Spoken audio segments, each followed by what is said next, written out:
আজকে বিকালে ঘুরতে ঘুরতে চলে আসলাম আমাদের শিব মন্দির জলেশ্বরে। ওই যে আমাদের ভোলা বাবা শিব মন্দির দেখতে পাচ্ছ বন্ধুরা, তোমাদেরকে দেখাচ্ছি।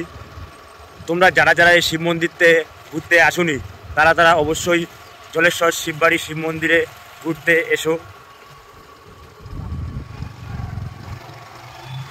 এবার সরাসরি তোমাদেরকে দেখাচ্ছি, সামনাসামনি তোমরা দেখতে পারবে শিব মন্দির। এই যে গেট, জলেশ্বর শিব মন্দির গেট। এই যে মহেশ্বর পুণ্যতীর্থ জলেশ্বর লেখা আছে। এই যে শিববাড়ি এবং শিব মন্দির দেখতে পারবে তোমরা, সরাসরি সামনাসামনি দেখতে পাচ্ছ।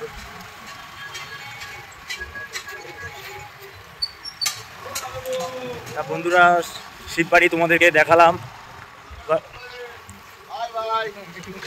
এই শিববাড়িতে ঘুরে ঘুরে চলে আসলাম। এখন আছি আমরা ঠিক জলেশ্বর হাই স্কুলের সামনে। এই যে কিন্তু এবার আমরা লাইভ থেকে চলে যাচ্ছি, পরে আবার দেখা হচ্ছে লাইভে। ওকে, এখনকার মতো বাই বন্ধুরা।